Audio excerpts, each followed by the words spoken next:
मित्रांनो, स्वागत आहे तुमचं या डेटाच्या अनालिसिस व्हिडिओमध्ये. तुम्ही बघू शकत असाल आज होती एक्सपायरी आणि एक्सपायरीचं जे गणित दिलं होतं आपण ते साईडवेज दिलं होतं.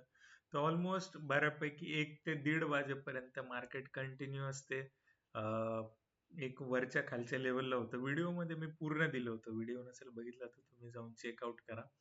व्हिडिओमध्ये तुम्हाला सांगितलं होतं की दोन्ही साईडला एक मूव्हमेंट पॉसिबल आहे, तर 60-70 पॉईंटच्या रेंजमध्ये.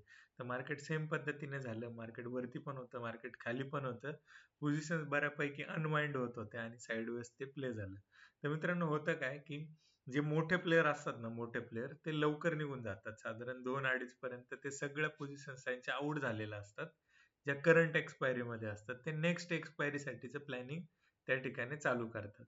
तर मित्रांनो, तशा पद्धतीने ते जे करंट एक्सपायरीच्या पोझिशन्स होत्या त्या 1:30 पर्यंत 2 पर्यंत पूर्ण कंप्लीट झाल्यानंतर मार्केट थोडंसं वरच्या लेवलला सस्टेन झालं. त्याचं रिझन पण सांगितलं होतं. ऑप्शन्स क्यूज, आयव्ही व्हॅल्यूज कशा पद्धतीने त्या ट्रेड करत होत्या त्यावरून ते गणित आपल्याला इझिली आखता आलं असतं आणि ते इंट्राडेचा जो सेटअप आहे आपला, इंट्राडे मध्ये जे पण चेंजेस होतात ते आपण जे अनालाइज करतो त्याप्रमाणे ते बऱ्यापैकी आपल्याला बघायला मिळालं. तर मित्रांनो, आजचा जो डेटा आहे तो कसा आलाय उद्याच्या मार्केटसाठी, म्हणजे 12 तारखेसाठीच्या मार्केटसाठी आपल्याला कशा पद्धतीने मार्केटकडे बघायचं. तर रिटेलरच्या ज्या पोझिशन होत्या ना 5,16,000च्या, तर त्या आता 4.5 लाखांवरती आलेल्या आहेत आणि ऑलमोस्ट 40% जो डेटा आहे तो कमी झालेला आहे एक्सपायरी असल्यामुळे.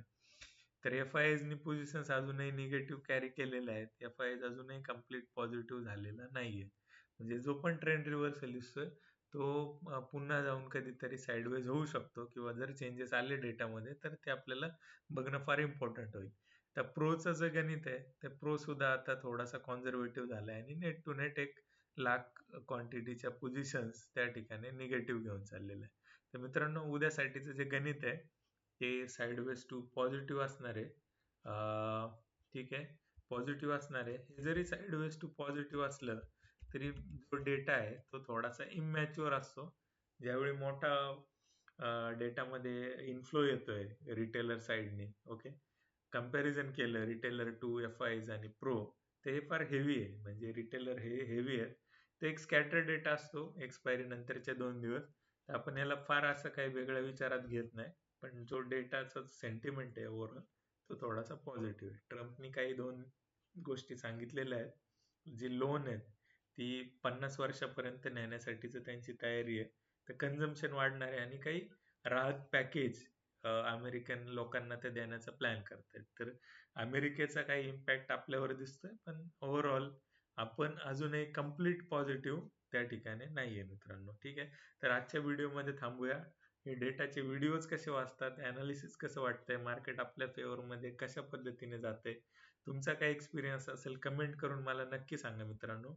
आणि पुन्हा एकदा 500 सबस्क्रायबर जे झाले त्याबद्दल सर्वांचे अभिनंदन. तर असाच सपोर्ट राहू द्या. इन फ्युचरही आपल्याला त्या हिशोबाने ही जर्नी अजून पुढे न्यायची, तर तुमचा सपोर्ट मला 200% लागणार आहे मित्रांनो. थँक्यू. थांबूया आजच्या व्हिडिओ.